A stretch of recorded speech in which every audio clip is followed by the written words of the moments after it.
Hare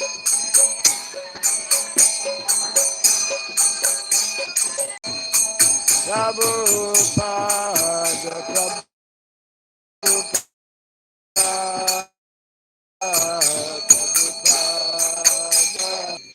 Vishnupada Paramahamsa Grace Srila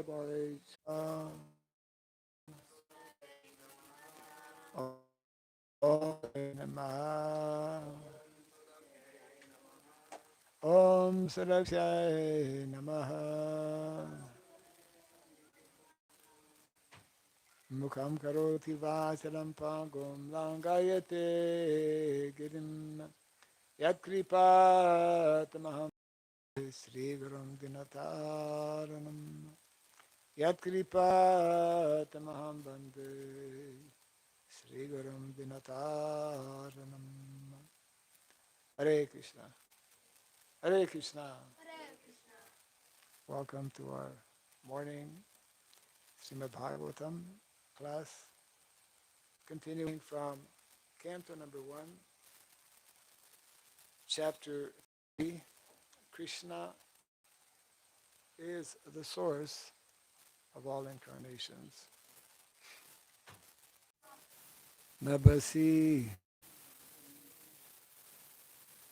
Megago Renur Va Parthivo Anile Evam Drastari Drisyatvam Aropitam Abudhibhi Yatha Nabasi Meghago Renurava Parthivo Nile Evam Drastari Drisyatvam Aropitam Abudhibhi Yatha Nabasi Meghago Renurava Parthivo Nile Evam Drastari Drisyatvam Aropitam Abudhibhi Yatha Nabhasi Meghaghau Renurava Parthivo Nile Evam Drastari Drisyatvam Aropitam Abudhibhi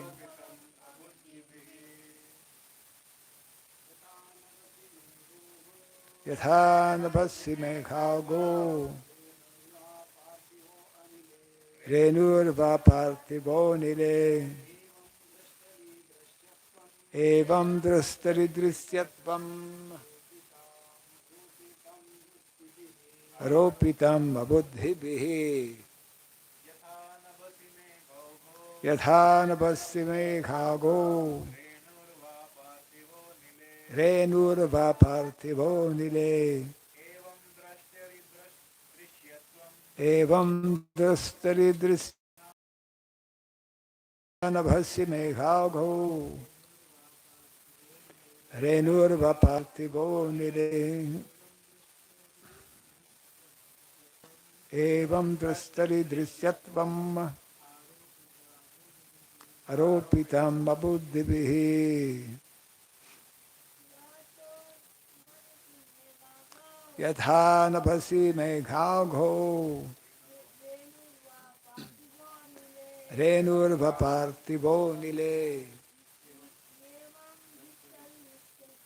Evam Drastari Drisyatvam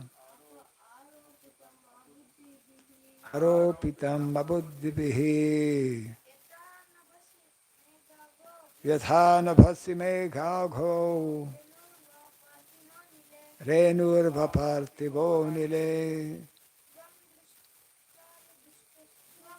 Evam Dristari Drisyatvam aropitam mabuddhibihi yatha, as it is.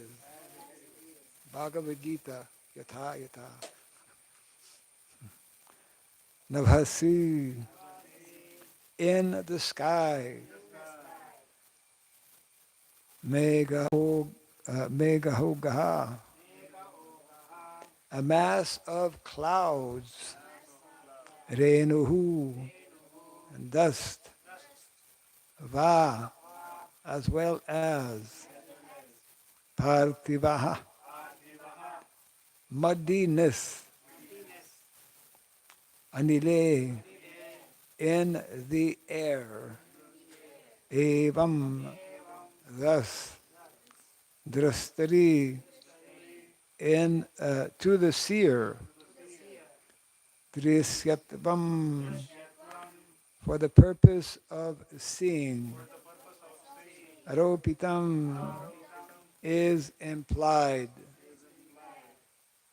Abuddhibihi, by the less intelligent persons.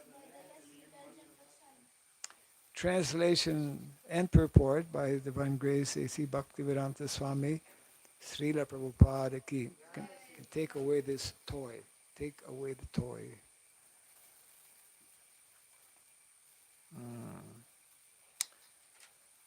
Clouds and dust are carried by the air, but less intelligent persons say that the sky is cloudy and the air is dirty. Similarly, they also implant material bodily conceptions on the spirit self.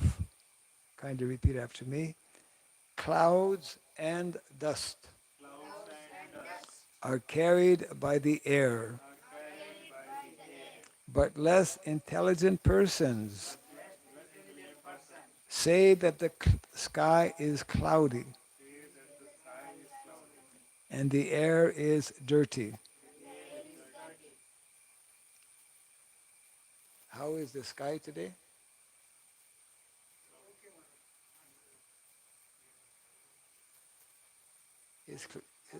Is cloudy? So less intelligent persons say that the sky is cloudy.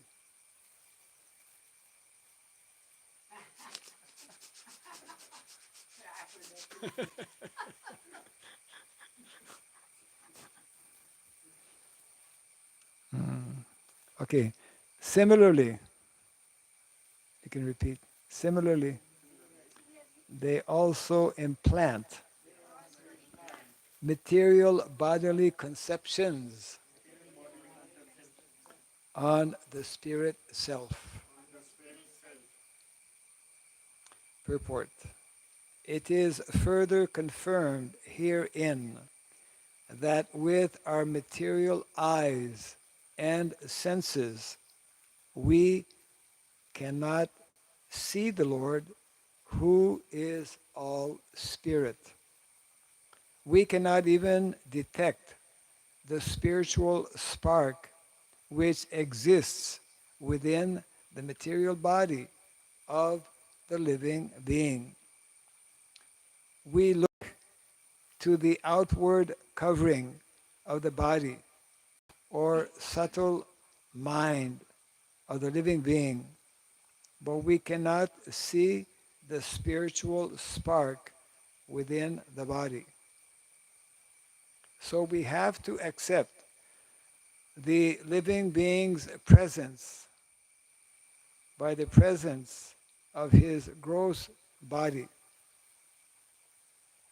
Similarly, those who want to see the Lord with their present material eyes or with the material senses are advised to meditate on the gigantic external feature called the Virat Rupa.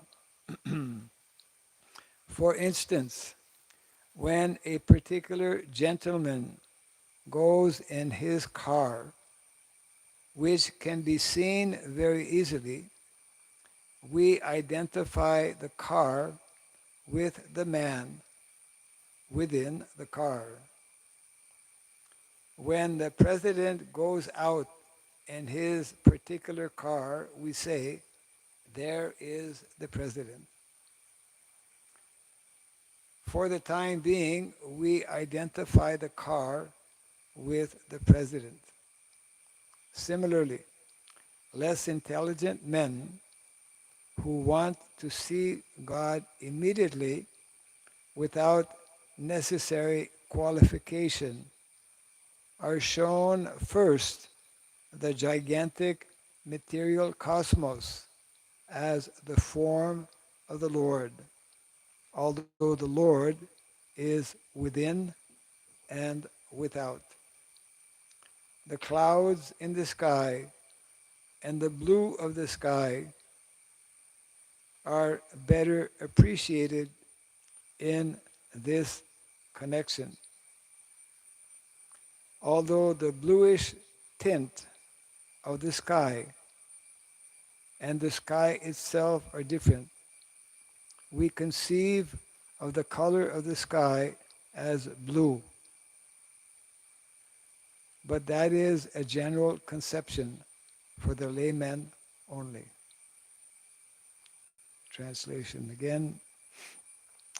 Clouds and dust are carried by the air, but less intelligent persons say that the sky is cloudy and the air is dirty.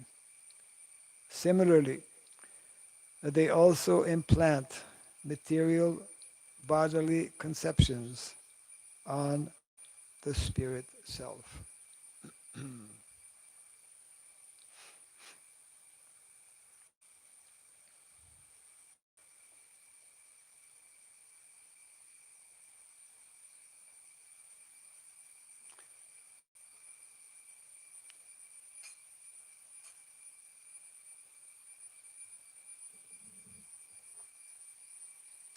So here it is being explained how,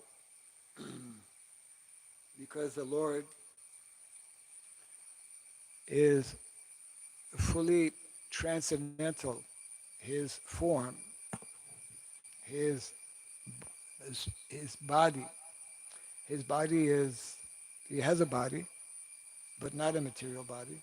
If the Lord had a material body, we could see his material body.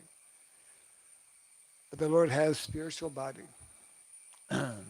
Living entity also is spiritual and has spiritual body.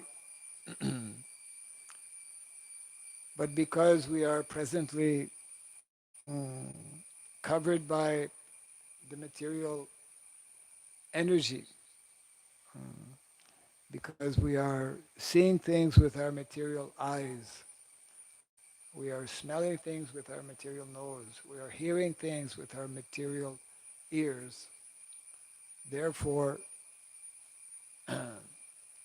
this material body, these material senses, this material mind, and this material intelligence disqualifies us from actually directly seeing Krishna. We cannot even see ourselves, isn't it? We cannot see Krishna because he is spiritual, and also we cannot see we, us, we cannot see ourselves as spirit soul because we are also spiritual, isn't it? There is this verse, Atasi Krishna Namadi na bhavet grayam indriya. We cannot see or understand the name, form, nama, rupa, lila. We not see or appreciate or understand the name, the form, and the pastimes of the Lord with our ordinary material senses. Atha Sri Krishna Namadi na bhavet grayam indriyai.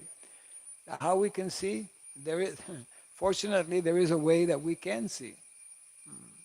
And what is that way? Sevan mukhe ijivavo. Swayameva spuratyada. The recommended process actually begins with the tongue. The tongue. Because the tongue, actually in two ways. One is through transcendental sound vibration. There's two kinds of sound that can come out of this tongue. One is ordinary material sound vibration, and one is transcendental sound vibration. So therefore, when we read these literatures, these scriptures, Vedic literatures, they are fully, completely transcendental sound. When we speak, when we repeat these transcendental sounds from the transcendental literatures, then we are able to hear. And gradually, through this process, we can come to fully realize. Someone shared a small text composed by Srila Bhaktisiddhanta Saraswati Thakur, where he nicely explains this point, that the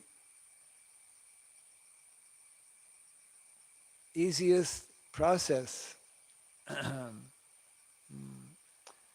for one to actually come to that level or come to that point of actually realizing or seeing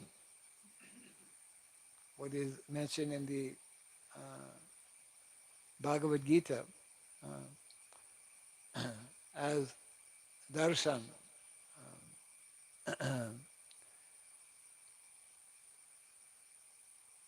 Tattvadarshinaha, isn't it? Tadvidi pranipapina pari prashnena sevaya upadekshanti te jnanam jnaninas tattvadarshinaha.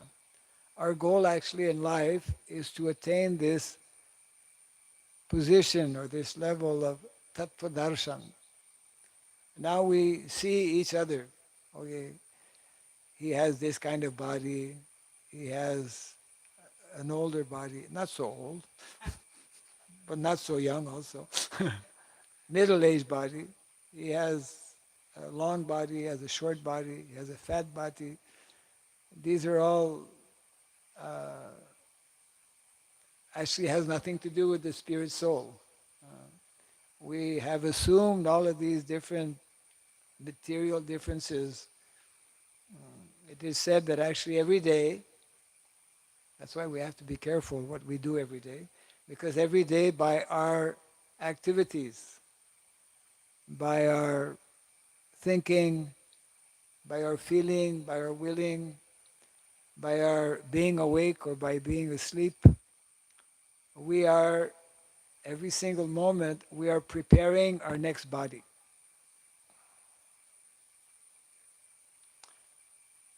The present body that we have is a result of our previous desires and thoughts and activities. The kind of nose, if we have a nice nose, that's because it's connected with previous. If we have a bad nose, crooked nose, every single detail of this body is directly connected with what we did before. If we can understand this, that means that every single activity in this present body is giving shape to our next body.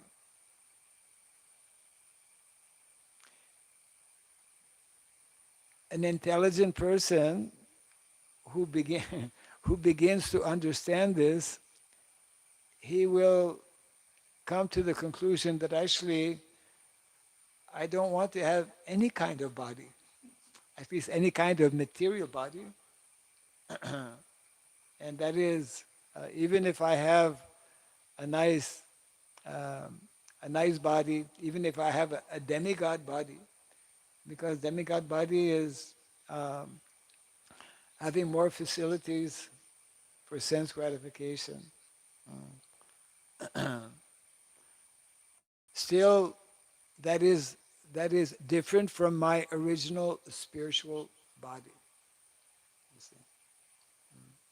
So we are living in the world of Maya, in the world of mm, uh, false identities.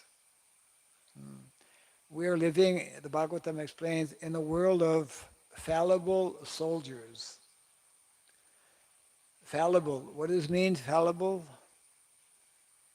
Fallible means failure. Failure means cannot succeed. We think that my mother and father, they can help me. Or my brothers and sisters, they can help me if I become sick or if I get into some kind of difficulty. Or if I live in a country where there are very good leaders, we think that these leaders can help me.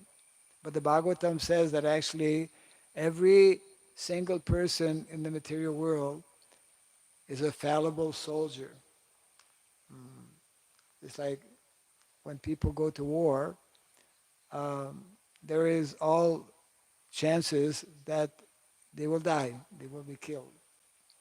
And it is completely guaranteed that all of us will be killed actually in the material world. So, so therefore, an intelligent person will be cautious, will learn to properly utilize his time to avoid this, what we call masquerade. You know what is masquerade? What is masquerade? Huh? No, no, masquerade. Masquerade means just like mask. It's very topical now to speak about masks. Mask means to cover, masquerade. To we we're sitting in these bodies, masquerading our real identity. You see, we are, as Prabhupada would often remind us, we are not these little bodies or these big bodies or these beautiful bodies or these ugly bodies. We are that spirit soul within. If we can develop, the more we can develop this understanding, this consciousness, then we will be not so preoccupied with this material body. We will take care of that body so that it can function properly, but so that it can function for the primary goal and purpose of becoming self-realized. So this is what is taking place in, in the world of illusion. We are living in the world of illusion, very heavy, very Krishna's, whatever Krishna does, he does it very expertly. So Krishna has created this material energy, this material world, and everyone is completely illusion, you see. So the verse is telling here, when we say that the cloud is, that the sky is cloudy, the sky is the sky. Behind the cloud, there's the sky. So that is a temporary covering. these bodies we have are temporary, and they're not the real us. They're not the real self. So when we give all of our attention to what is not our real self, then that's foolish. That's less intelligent, isn't it? Prabhupada would give the example. What is the example Prabhupada would give of the drowning man? Hmm? If somebody falls in a pukur or in a lake, and you go and grab his shirt and pull out the shirt and say, "I've saved him." You've saved his shirt.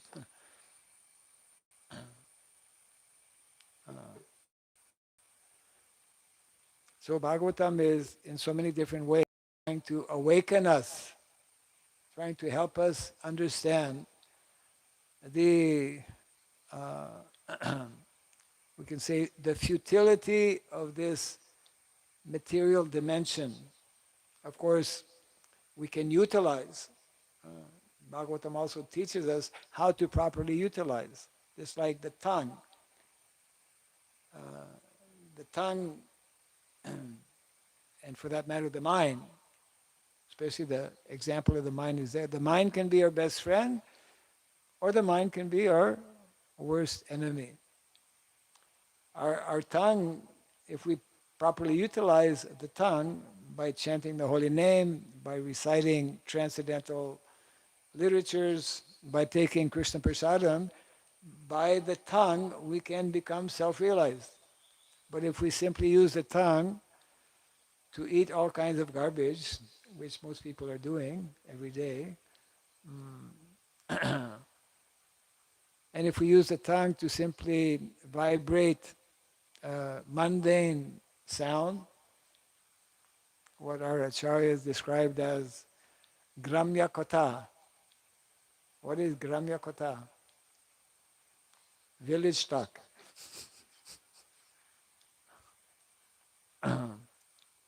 Then we are defeating ourselves. So it comes back to what we were discussing the other day, how uh, we need to be attentive. We need to develop the proper vision. We need to develop transcendental vision. We need to see and to understand things not from an ordinary, mundane point of view, but we have to. That's why it's important to study Shastra. To study Shastra helps us to see and to understand things through Shastra. You see. Therefore, one who is very advanced in this kind of way of thinking, then for him there's actually no difficulty, even within this material world. So as we were, it's a question of consciousness, as we were discussing. Yeah, it's a question of consciousness. Krishna consciousness is meant to bring us to that proper understanding that we are completely different from this body, and that our only business and purpose in life is to act on the platform of the spirit soul. Bhakti, the activities of bhakti, the activities of devotional service are, Prabhupada would explain, and the holy name for that matter, they're simply not something of this material world. So the more we are still contaminated in our consciousness by material things, then we will not feel that attraction for performing devotional activities. We will not feel that attraction for chanting the holy name. Yeah.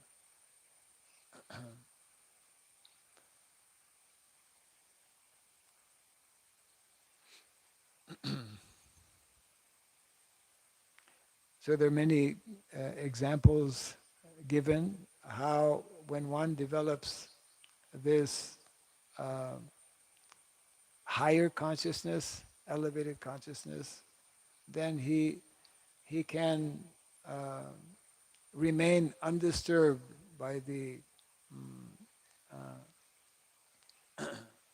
allurements and attractions of this material world. And of course, one of the prime examples that Prabhupada gives, because ultimately everyone on the material bodily platform is attracted to sense gratification, to activities on the bodily platform. So Prabhupada gives the uh, wonderful example, of course, of Haridas Thakur, because he was fully fixed and situated on the transcendental platform, that even he was allured. Great munis and great sages in the past, through meditation, were trying to make advancement in spiritual life, but uh, simply by some small distraction, they fell down from their position. Whereas Srila Haridas Thakur, who was fully taking shelter of the holy name, uh, he was able to remain fixed in his consciousness. Yeah.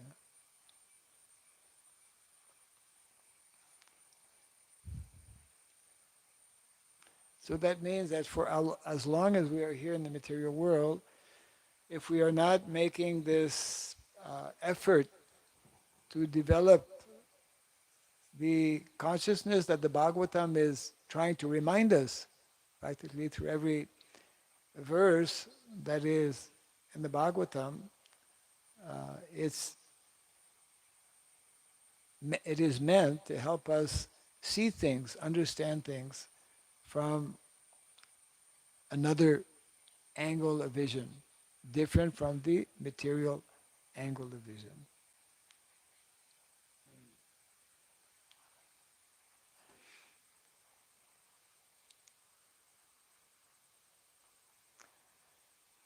So the translation again here. Clouds and dust are carried by the air, but less intelligent persons say that the sky is cloudy and that the air is dirty. Similarly, they also implant material bodily conceptions on the spirit self.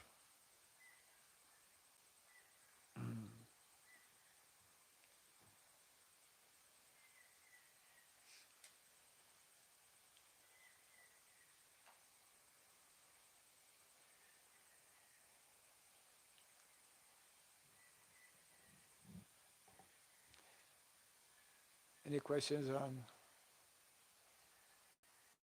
this text?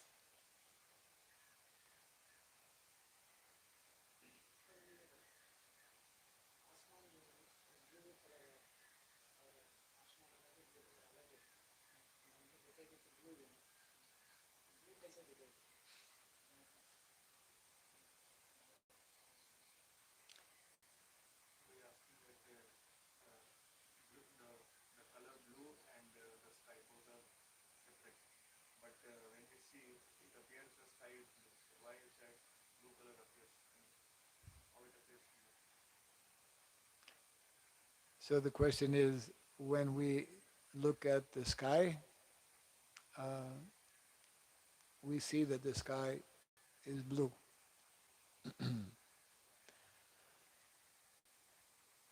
The sky is, you know, earth, water, fire, air, and ether. Ether means space. also referred to as sky. When we look up, the sky, we say, when we say sky, we mean there. But actually, even without looking in the sky, everywhere is sky.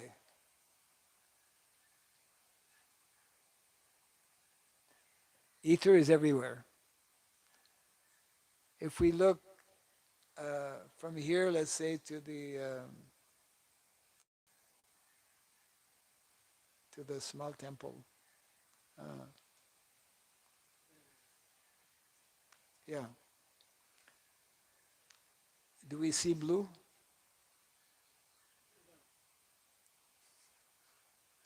So it depends which sky you look at.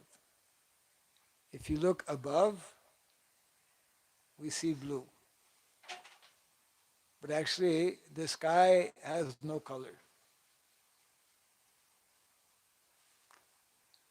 It's just like you can have two bottles and there can be some reflection. Actually, the sky sometimes is not blue, even when there's no clouds. When there's a rainbow, what color is the sky? So many colors, many different colors. So actually, the sky is not the rainbow color, and it is not, the sky is the sky without color. Huh? No color. So it will take on different color. Mm, just like when it is covered by clouds, you were mentioning a few minutes ago that actually is like white cloud. So clouds are also of different colors.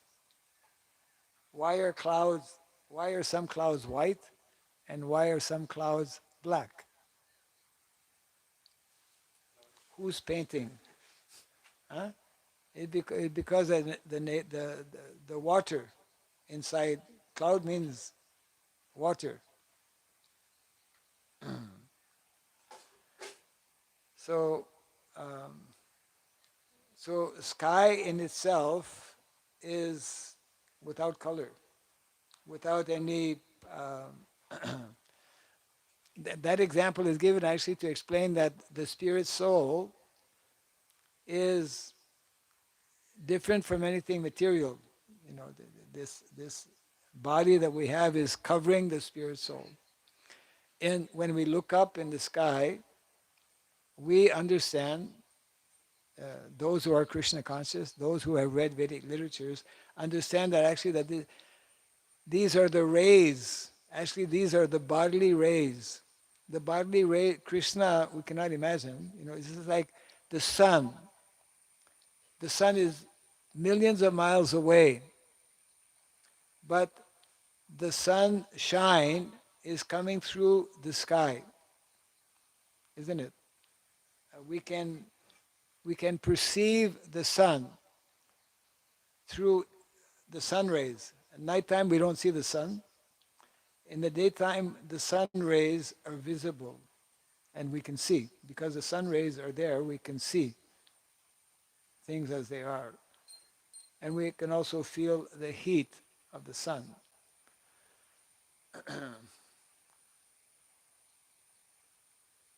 The blue is coming ultimately from Krishna's body, which is blue.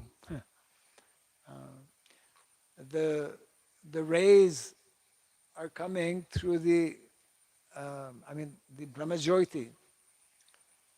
The spiritual world is surrounded by these rays, bodily rays of the Lord, the Brahmajyoti, you see, which is effulgent beyond our conception or understanding.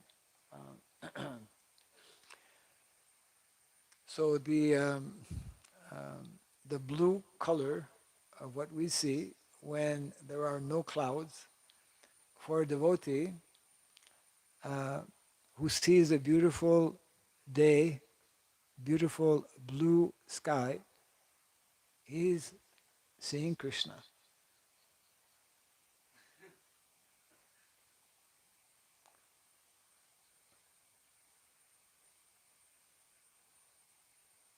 So during the rainy season, we see less of Krishna in the sky, but we know that he's, you know, when those who have taken airplane, when you take off from the airport, even if it is a cloudy day, even if it is raining and you cannot see the blue sky, as the airplane goes up through the clouds, then at some point,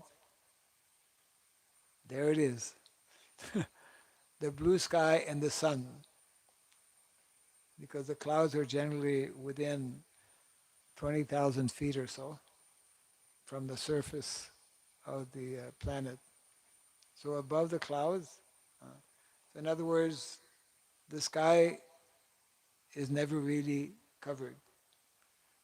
And that blue is, so how powerful, you cannot imagine how powerful is, how effulgent as well is Krishna. Actually, it is described because we are part and parcel of Krishna. The power of each one of us, the power of each spirit soul is uh, unimaginable. That means that it is contained within this body. That means that this body is made up of material energy. That means material energy is also very powerful because the material energy is covering this soul. But actually, as long as the soul is within the body, it is that presence of this powerful soul that is making the body, we say, alive or conscious.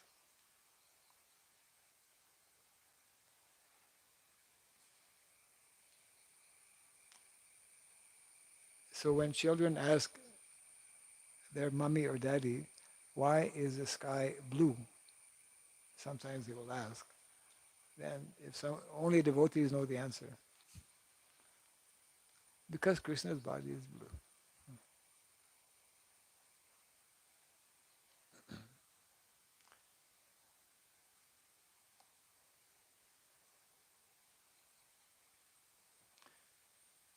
So today,